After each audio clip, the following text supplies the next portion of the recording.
Hi everyone, this is Michelle with Scrapbooking with Michelle Sizemore. I'm an independent creative memories advisor, and today you'll learn how to make this border using our Cardinal's border punch. I also used the 12-inch trimmer with the straight blade and the decal blade, micro scissors, and the repositionable tape runner. And the papers and the embellishments are from the seasonal sightings collection. It's our 2022 Christmas collection. And I also used hot fudge and cranberry colors of cardstock from Creative Memories. All right, let's get to work. I'm going to set all of this aside and show you how to punch your border.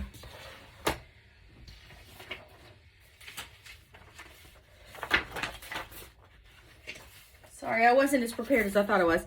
So I have my brown cardstock, all of my scraps stored in our Creative Memories Power Project folders. They have these great pockets for all the little pieces. The smaller pieces go here, the big pieces go in here, and this expands really far. And then there are two pockets that are vertical on the back where I store strips. So I'm gonna look for a strip of hot fudge that will work, that'll be about 4 inches to work in here. And this is the hot fudge color, and I think I'll just pick this one. Obviously I've used this, but I just need one side of it. And I'll show you how to punch really quick a row of birds. So you put your cardstock inside here, and you want to start out with it measured right here on this black line.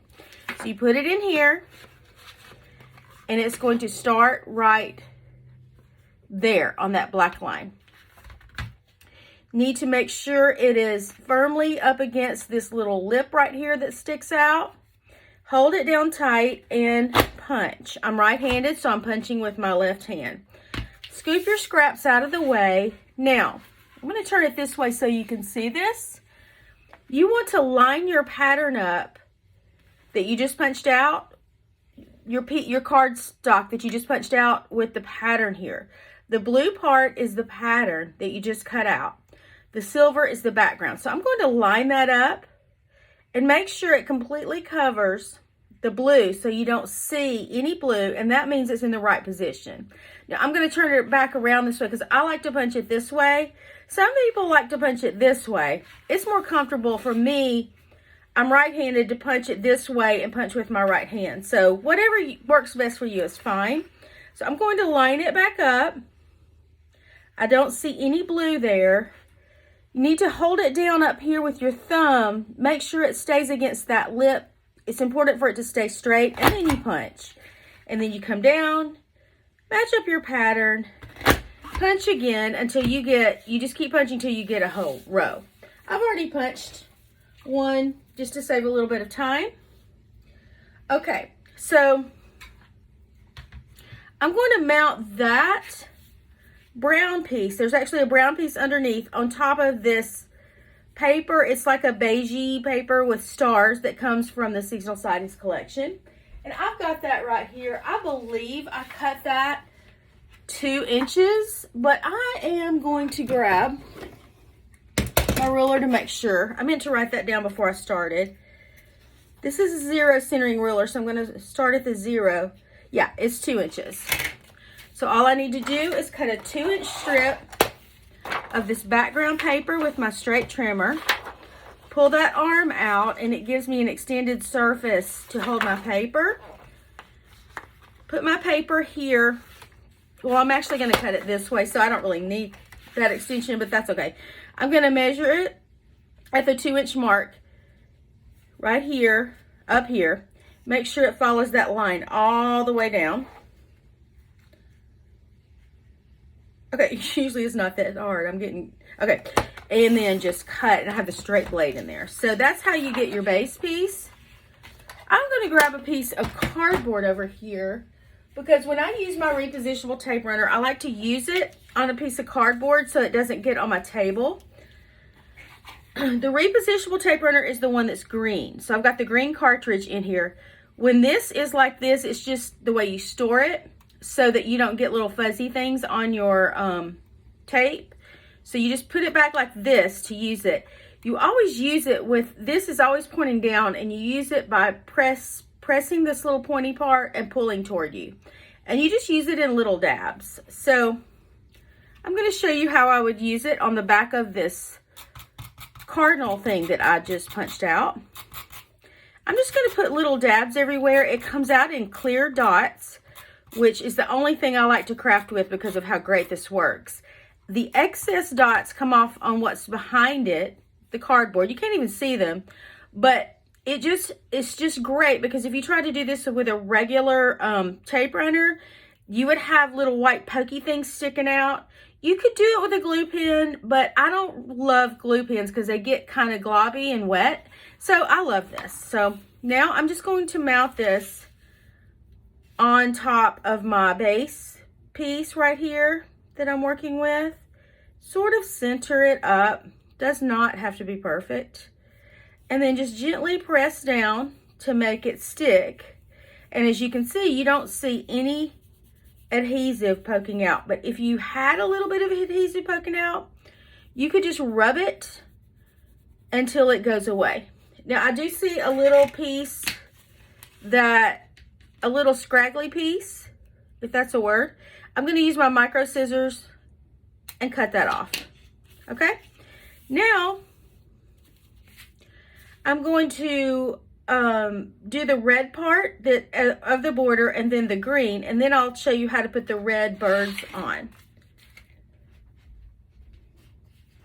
This is the red paper that I'm using for the from the Seasonal Sightings collection.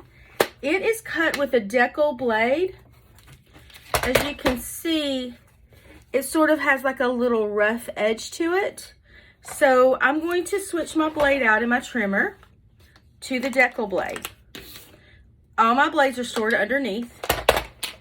Flip this open, take your blue blade out, put your yellow blade in, curvy side down, and you're ready to go. So I just need 2 strips that are a little less than an inch. It does not have to be perfect, with at least one side of it cut with that decal blade. It's okay if 2 sides of it are cut. Part of it's going to tuck in underneath your other piece of paper. Now while I have my trimmer out, I'm going to go ahead and cut my 2 green pieces as well, and then we'll set the trimmer aside.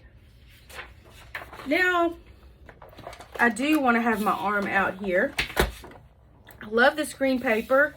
Again, it's from Seasonal Sightings. I'm going to line it up with the lip on this arm here to keep it straight. I'm going to cut just a little less than an inch. Again, it does not have to be perfect, with the straight blade. So I have a strip of that. I can actually cut a little bit less to save paper, and a strip of that. So I've done all my cuts now with the trimmer. So I'll set it aside. All this aside. Now all I need to do is put some tape runner on the back of one side of this strip. Repositionable tape runner in little dabs. I'm gonna lay down my red piece and mount this so that a little bit of the red pokes out the top. And do the same thing on the bottom.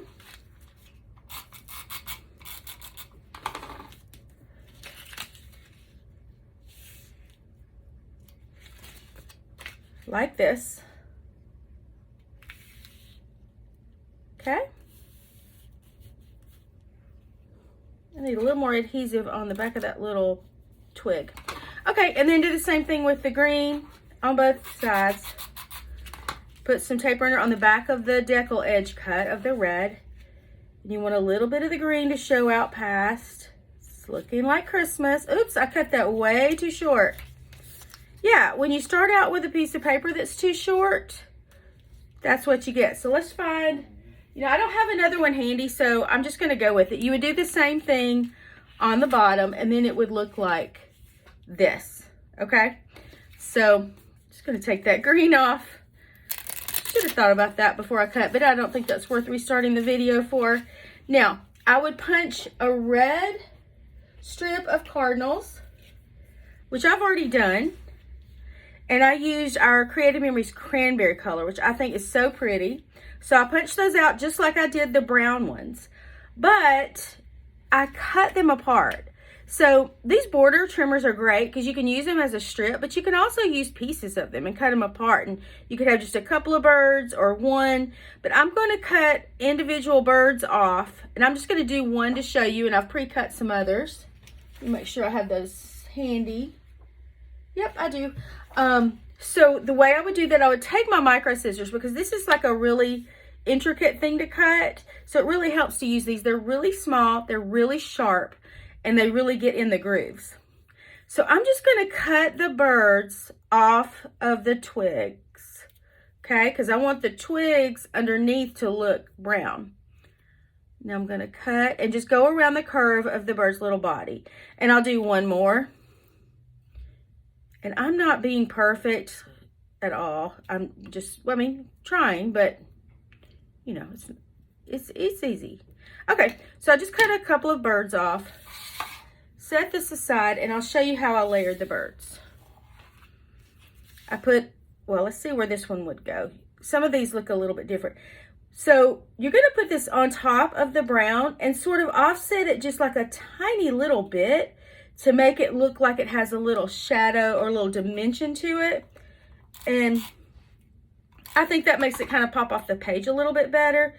So I'm just going to, you know, offset it a tiny bit. So as you can see, a little bit of that brown shows like a little bit of a shadow. And you would do the same thing all the way across until you get this look. And then once I got that part done, I just added some embellishments from the Seasonal Sightings collection. I actually cannot open that to show you because I've used them all. I sold them all this past weekend at a retreat after I used them. But they're just die cuts that are pre-cut for you, and they're cute. So I added a birdhouse, this word art, and a couple of holly to give it a pop of green. And then I punched out one more bird and added it to the front. I kind of like that, so it carries on the look of the birds and gives it a little bit of pop right there with color. So it's really easy to make. I love this Cardinal punch. Love my Creative Memories trimmer and all the blades that go with it. You know, I used the decal blade because I was trying to give it a rustic look, since this is like outdoor birds, twigs, whatever. But you could use the scallop blade or the Victorian blade. You could use any of the blades and give it a slightly different look. I love that 12-inch trimmer and all the options you have with it. Thank y'all for watching my video, and I hope you have a great day. One more thing, I do put the link to my website in the comments below of the YouTube channel, of my YouTube posts. So if you want to place an order from me or view my website for all of our great products, just click that link. You might have to highlight it and then paste it in the search engine. I think that's what you have to do. And then you can see all the products, and you can have things direct shipped to your door pretty quickly, ordering straight from my website. Thank you so much for watching. Y'all have a great day.